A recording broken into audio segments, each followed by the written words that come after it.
Welcome to the Hookup On Music with your host, Tony Bird. Hello, everybody. I am Tony Burton. Welcome to episode 125. We are here to share the music that we all love, many different kinds, genres. You just never know what we're going to cross here. Before the show even started a little while ago, Beavis and Butthead was on television. And if you ever got to catch the show back in the 90s, they always had music videos that would play in the background. And I was just thinking about how many songs and artists and different genres I heard just by watching the Beavis and Butthead show, which was definitely, I think, a little bit ahead of its time, being able to play those videos. Very, very cool. But thank you so much for joining us this evening. Or morning or afternoon, whenever you are listening, whenever it is convenient for you. We are not very pushy. Just appreciate you listening. Appreciate you tuning in. Appreciate you supporting. Whatever you are doing out there, we support you a lot. And if you'd ever like to come on to the show and talk about anything that you would like to talk about, I would love to have you on. But let's get started on tonight's episode, which is again graced with the start of some sadness. You may be familiar with him, you may not, but his name is Bobby Whitlock. And sadly, he passed away on August 10th. Who was Bobby Whitlock? Bobby Whitlock was the amazing keyboardist and vocalist in the band Derek and the Dominoes, which showcased the guitar prowess of Eric Clapton. Just a really awesome album he was a part of, the Layla album. Layla and Other Assorted Songs. Always thought that was kind of an interesting title. His prominence, though, grew on other things, like performing with Sam and Dave, Booker T and them G's. He was on George Harrison's All Things Must Pass, if you are familiar with that. But always really just jamming. And Derek and the Dominoes, Bell Bottom Blues, was always really cool. This song, he always held down the back really, really well in his bands and what he was doing. He was from Memphis, Tennessee, but sadly, passing away. He was part of a lot of different things. He was part of something called, which always pops up when you are looking into Derek and the Dominoes, Bonnie and Delaney. He was part of Joe Cocker's Mad Dogs and Englishmen. But that's just really crazy. Just lots of interesting pieces that he was a part of. Had a solo career. If you haven't had an opportunity, check into his solo work. 1972, his self-titled album came out. It's got some pretty good stuff on it. A Game Called Life is good. The Scenery Has Slowly Changed is another really good one. Back Home in England. Definitely has soul. Who else plays on this album, if you're interested, is everyone from George Harrison, Jim Gordon, Clapton, Chris Wood, Jim Keltner, Chris Ratt. A lot of famous, familiar faces and musicians pop up on this. He was also very prominent in some acoustic guitar. He played just on one track some acoustic guitar on Derek and the Dominoes. His main instrument was keyboards and piano and organ and all of that. But when he got into his solo stuff, he definitely started to stretch out. Raw Velvet was his second solo album. And on this album, he kind of narrows it down. George Harrison does play guitar on the whole entire album. So what I like is that he was part of George Harrison's All Things Must Pass. And then musically, he said, you know what? Let me step in and help you out and play on your stuff. I mean, that's the kind of guy Bobby Whitlock was. And sadly, he has passed away. So we just want to say, if you have any opportunity to dig into this, I think you should. Like I said, lots and lots of solo albums. Counting here, He had right around 14 solo albums to dig into, along with the Claptons and the Derek and the Dominoes. And he played on the Sun, the Moon, and the Herbs album from Dr. John, another great one, with contributions from Clapton and Mick Jagger. Dark and Swampy. I think I'm going to just jam that out when I'm out. Just the name of that album title. The Sun, the Moon, and the Herbs. But definitely interesting herbs, I should say, not herbs, herbs, like the stuff you cook with. And definitely really good stuff, though. Manassas, Down the Road, that's another one he was a part of. You might not say who is Manassas. It's Stephen Stills' band. It was the last studio album he was a part of. But again, digging into some Bobby Whitlock, and let's honor him and his amazing songwriting and prowess, because I mean they're going to download a lot of good stuff. Their cover of Little Wing alone is great. I think it's up there, right up there with Stevie Ray Vaughan's and Jimi Hendrix's. What have we been digging into around here lately? We've been digging into a lot of Ween. Yeah, I'm just really like, right now there's a wall right here. You hear that? You hear that knock right there? There's a wall. I would definitely knock my head on it, just because I have not sat down and listened to as much Ween as I should. And Gene Ween and Dean Ween. And to back it up a little bit, I guess one of the reasons might I had not is Beavis and Butthead's when they watched the video for Push the Little Daisies, their response to it was kind of negative. And well, not kind of, it was really negative. And then I just kind of thought, is this what this is? And then through the years, I just never listened to it. But this band is an eclectic mix, eclectic catalog from funk and psychedelia and soul, and they do a whole country album mixed in gospel, prog, R&B, heavy metal, punk rock.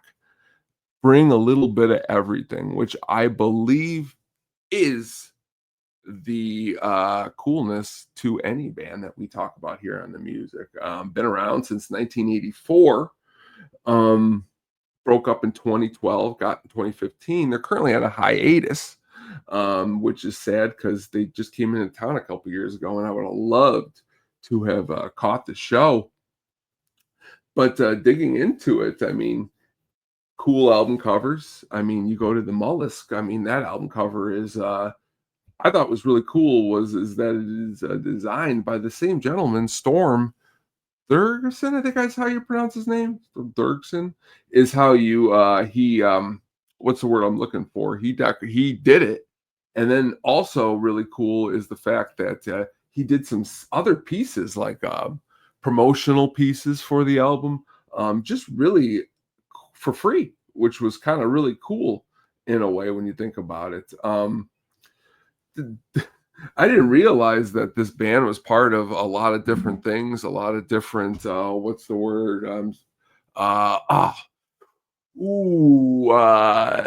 Like they were on South Park. Let's just start right there. You know what I mean? It's very, very interesting. They are throwing around homages like crazy. You know what I mean? Like, if you like all different kinds of bands, you're gonna like them. They've also appeared on the Chef South Park album. Definitely really, really, really, really, really cool. Backing up to the Mollusk, one of the ones that we've been digging into probably the most. Just a really big dip into a whole bunch of different kinds of music. I'll Be Your Johnny on the Spot is completely different than the self-titled track, the Mollusk. Another artist we're really a lot of fans around here, and if you haven't listened to, please check out Kurt Vile. Mutilated Lips is one of his favorite songs. You looking at you want to even get a little bit out there, you know. Ocean Man is a really, really cool track, which was 13th track on the album, and also appeared in the SpongeBob SquarePants movie. For those movie fans out there, you know, we like to, what's the word I'm looking for here? We like to throw out a little bit of SpongeBob. He's a good man. You know, he is, you got to say, right? What do we have here? What is this, a handsome contest? But again, really, really cool stuff. If you are into Ween, and if you're into the Sopranos, that's what that clip was from. That was Ralphie. Classic. A lot of good music on the Sopranos. Great music. Some of this music would have been great on there. But we're going to keep digging into Ween, and I'm sure we're going to dig into more and more and talk more. I was just wanted to throw it out there that if you have been missing out on Ween like I have, I definitely think it's something you should definitely dig into. We got some news that was a little bit, to me, I did not see on the front this week. And you may say, what was that news? And it's the sad news that Megadeth is going to be wrapping it up, calling it a career, going out, well, as Dave Mustaine says, kind of on top, which is deserved. It's fair. You know, you always get to go out when you want to go out, and that's kind of what he's saying. Nobody really knows yet what to expect on this final album, or what is really gonna go into it. It was kind of just dropped, which is kind of in a way sad because they're going away, but in another way it's kind of cool because it's like they said, going out on top is something that is in their last album from 2022, The Sick, The Dying, and The Dead. We talked about that album here quite a bit. That's a good little album. A lot of good tracks on it. You know, it's like the Ozzy syndrome that we've talked about here recently. It's some of the bands that you enjoy and that you love. They are wrapping up. They are no more. They're not doing the stuff that you really what's the word I'm looking for? The stuff that they are you're so used to them doing. They're not going to be doing it anymore, which is kind of a shame in a way, because you go and we like these artists and we just want them to keep releasing music, but to be fair, we also want them to have a life, right? I mean, it's only fair that if, you know, you're looking to go out on top, that you do have this ability to say that. You know, quoted from Dave, you know, don't be mad, don't be sad, come and celebrate with me. He's inviting the fans out to celebrate. I think it's going to be interesting in a lot of ways, just to kind of see what it is that they are going to be putting out. If you are listening, the album cover that they got doing here is going to be really, really, really cool. I mean, Vic, their what I would call him, their spokesman, I guess, is just honestly, he's awesome. Such an awesome logo. Another great thing we can talk about on a lot of different episodes is cool logos and bands. Vic is one of them.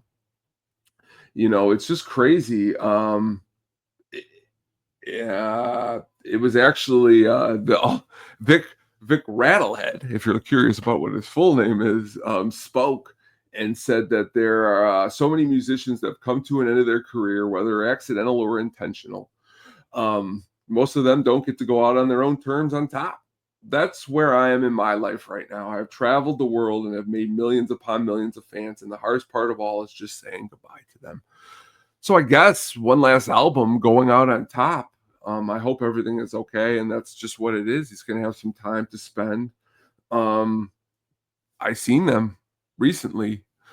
Sounded really good on that Sick and Death and Dying tour, and honestly, I gotta really make an effort to be there. I'm gonna hope that they're gonna headline, and I'm gonna hope that I'm gonna be there. And I bet they're gonna have some pretty cool openers. You gotta believe, right?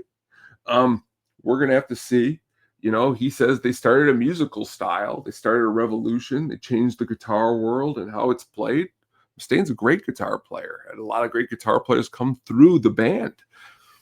So again, it's kind of curious to see where they're going to be going. What would they play on this tour? I mean, you could always imagine they're going to play, you know, Hangar 18, System D Destruction, Angry Again. These are songs that they like to play quite a lot. You can dig back into some of our earlier episodes and actually hear the reviews of some of those Megadeth shows that I've been to. They're really, really good stuff. I don't know. Nobody really kind of knows a little bit more than that. The current lineup is bassist James Lomenzo, Timu Mantusaria, and Dick Verbian. I think I pronounced all those names right. If I did not, I apologize to those musicians because they rule. And the cover art, though, I can't just get over it, how cool it's going to look. I'm going to want that maybe on a t-shirt. And I'm not even the biggest fan of all white like that, but just looks sharp. What are we going to do is pretty much the question once Megadeth is wrapped up. It's we need more metal, rock, hard rock, anybody. Just pick up a guitar. I mean, definitely really cool, though, that they're going to give this to the fans, because sometimes that can't even happen. You know what I mean? So many artists have to just wrap it up and can't do it. And honestly, exciting to see what they got in store. So just thought that's something that might interest you, or quote unquote pique your interest. It's important stuff. You know what I mean? It's always important to share and to kind of what's the word I'm looking for? Dig in. You know, you want to dig in. And that's what's going to bring us here to our next little section here that I definitely always enjoy, and that's our new releases.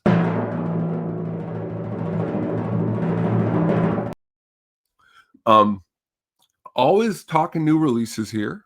If you ever have new releases that you have down on your end, and I have not talked about them, shared them, I would definitely enjoy that if you can ever do that, because we're looking for new stuff. Never can give too much new stuff, no matter what the genre is. Even if it's humorous music, even if you want to send some stand-up stuff, I would definitely send it my way, and I would definitely not be ashamed. Secretly dropped on August 13th was Radiohead, Hail to the Thief, live recordings 2003 to 2009. Dig into that. You know, you love Hail to the Thief. Dig into that live album right there, because that was a secret drop and nobody had that coming. Another secret drop that just came out that a coworker shared with me so quickly that haven't even listened to it at all, to be fair. But speaking of really, really, really, how do I say this to you? Really, really good bands is Goose. Goose definitely is someone that if you have not checked out, definitely check out. What is the album called? Chain Your Dragon. I heard there's some long, long jams on it, and honestly, that's another one. And on top of the Dr. John, I'm not just saying I'm going to listen to Dr. John. I am going to dig into Dr. John. I might even talk about it here soon. And speaking of soon, this Wednesday, we're going to be going live at 8 p.m. We're going to be live with a guest, Mike. He's going to be coming on the show. He's been on a couple times. We're going to be talking some deep music, some really cool stuff. So please join us into that. But we're going to check out this new Goose album, see what that is all about. Always every week we share what Andrew, my man, is saying, sent me. This week was a little artist called Black Braid, an American black metal band from Adirondack Mountains, New York. Let's look at a little dip into this place. This place looks awesome. New York? Wow. Why have I never been here?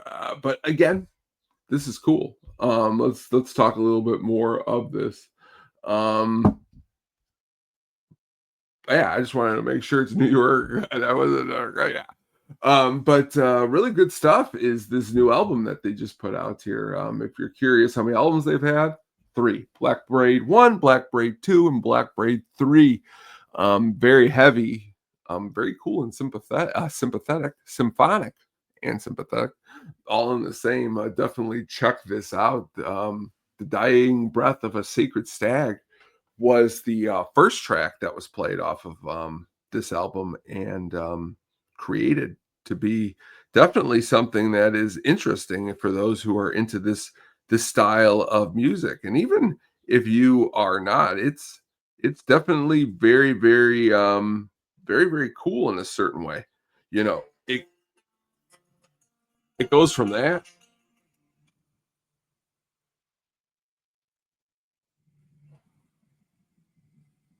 So again, check that out. That's Black Braid. Thank you, my man Andrew, for sending that my way. Always sending the heavy stuff, the cool stuff, and we're always sharing it here on the Hookup On Music. Bernadette, not a new song, but definitely a song that I enjoy, and definitely a song that if you're looking for something from the 60s, that's definitely going to set the mood to whatever you're going to be doing. I definitely think that that's one that you should definitely dig into. And the Four Tops themselves, when's the last time you've dug into some Four Tops? You may have watched a little movie. We do talk movies around here. Levi Stubbs was a part of, with some good music in it, to say the least. A little movie called Little Shop, Little Shop. Oh, that was just me doing some singing there. But again, Bernadette, good stuff. Check that out every time that's on. That's really awesome. I remember within the last couple of years, I was going into a store. I looked over, it was blasting from someone's car, and I just saw some dude sitting there in the front seat, just bobbing his head. It's a real good head bobber. Really, really good, really, really awesome in a lot of different ways. And really, just what's the word I'm looking for? Memorable. They've got a style that is memorable, and that is why we've always liked the Four Tops down over here. They've how do I put this to you? They drop the goods. They drop the really, really, really, really, really, really, really, really good stuff. They got a lot. It's the Same Old Song is another one that is really a lot of my favorites. But Bernadette, back to Bernadette, recorded in Hitsville, USA, aka Motown, if you are unfamiliar, released on February 16th, 1967. Sounds like a really good right around Valentine's Day track. They describe it, honestly, Billboard did, as a hard driving rocker. Which brings me to another point. Another song that I've been listening to really, really deeply is the Isley Brothers' Shout. Let me ask you a question. Are these songs like predates to really, really hard rock? If you want to be, I think it is. The song also is notable for its false ending, which I love, where it's like, Bernadette, and it goes right back into it. I love false starts and false stop. Oh man, that stuff is awesome. Critic described Stubbs' shout at Bird as being the key ingredient in getting listeners to buy the record, even if Bernadette herself may not have heard him. Very interesting, impassioned. But again, Levi Stubbs, Duke Fakir, we've talked about him on the show before. Ronaldo Obi Benson, Lawrence Payton. Awesome are the Four Tops. If you have not sat down and listened to any Four Tops, I definitely think that is something that will not disappoint you at all. I don't think. But that might not be something you're interested in. But I still think you should do me a favor and go ahead and listen to them. Before we get to our final segment of the evening, I want to drop some news on you. Slipknot are reportedly selling their music catalog for $120 million. I don't know what to say about that. I don't know. I don't know how I feel about people selling their catalogs. I never really thought about it, but maybe they need the money. I don't know. You know what I mean? Oasis's tour is still going strong, rolling into town come the end of the month. Supposedly Chance the Rapper is working on new music. That is always interesting. I heard a brand new song by Nico Case. We will be talking about soon. If you're into something a little bit more indie, Cass McCombs has got a new album. Silver Synthetic has got a new album. Alison Goldfrapp has got a new album. You know what I mean? The Grammys, they're got coming up around the corner. If that's what you're interested in, Cool J is going to serve as the 2025 Video Music Awards host. I don't know when the last time I've watched that, but you may. Speaking of LL Cool J, Beavis and Butthead Do America was on TV. His song was in the credits. We've talked about LL on here. He is a legend, always a legend. But again, we are here to share what is the news, like Neil Young leaving Facebook because he says it's unconscionable. Chatbot policies allowing romantic conversations with children. That does not sound good. I am not a part of that, but maybe I should look into that a little bit more because that's just creepy. Um, Creepy, creepy, creepy. I've never even heard that until I'm reading it right now. But Neil Young leaves. Maybe we should listen to Neil Young. What else do we got? We're here at the end of the show. Last week we kind of talked about the beginnings of the blues. Tonight we're going to go a little bit 19th and 20th century beginnings of jazz. A style that definitely just has a lot of different roots in the blues, in ragtime, in European harmony, in different rhythmics, hymns, marches, dance music. Since the 1920s, jazz age has been recognized as a major form of expression in music. So it's a top form. It's characterized by swing and blue notes, okay, chords, response vocals, polyrhythms, improvisations. Definitely a style that has a lot of deep culture. Kansas City jazz, okay, there was a style. You had the big swing bands, that was a style. Brass bands, New Orleans jazz, definitely a style. I mean, you could say, when, Tony, did you hear of jazz? I mean, maybe it was when I was like 4 or 5 and I walk in Popeyes and they would have some jazz playing in Popeyes back then. They don't do it anymore, sadly. But that's what's cool, is where do you get your start at jazz music and all of the different jazz composers.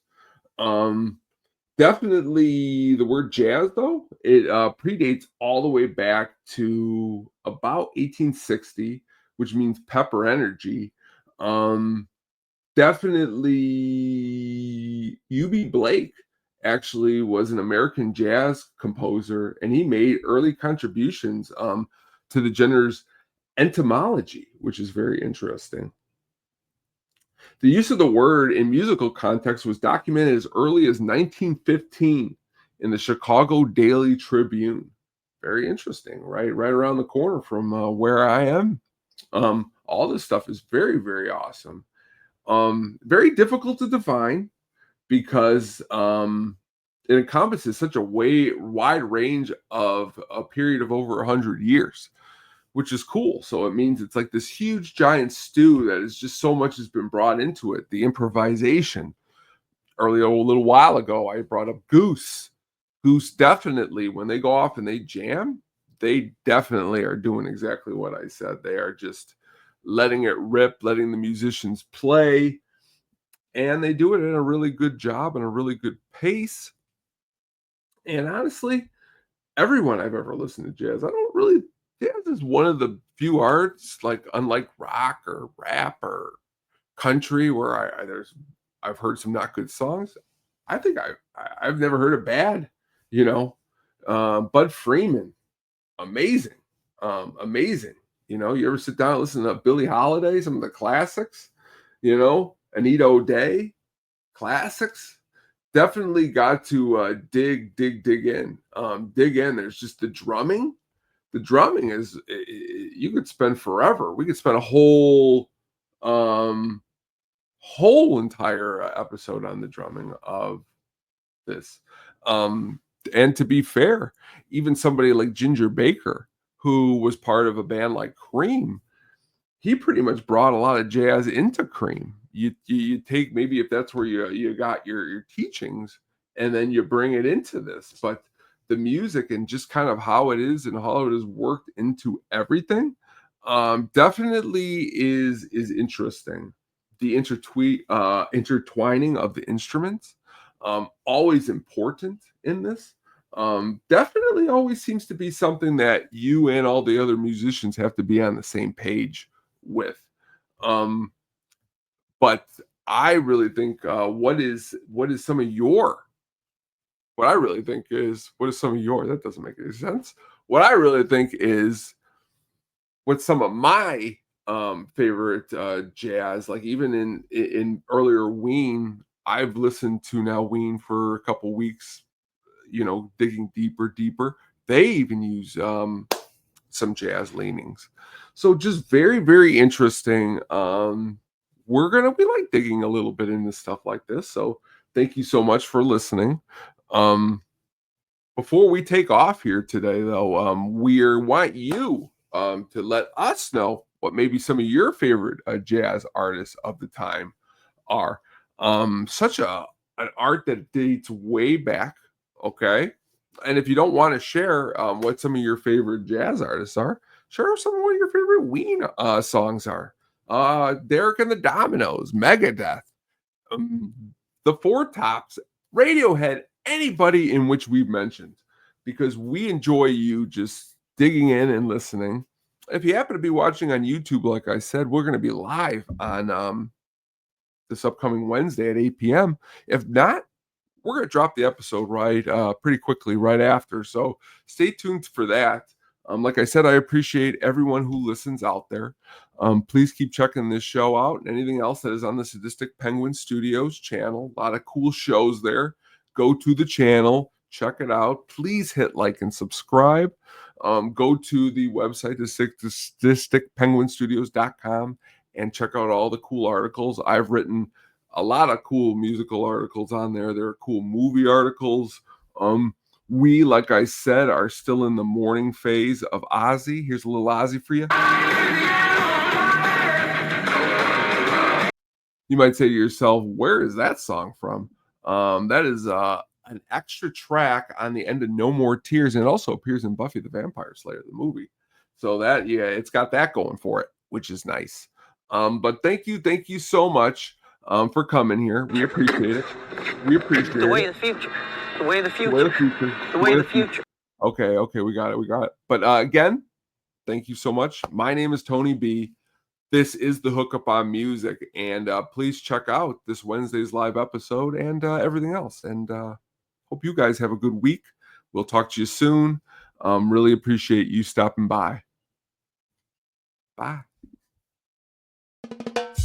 Thank you for listening. Please look out for the audio version wherever you jam.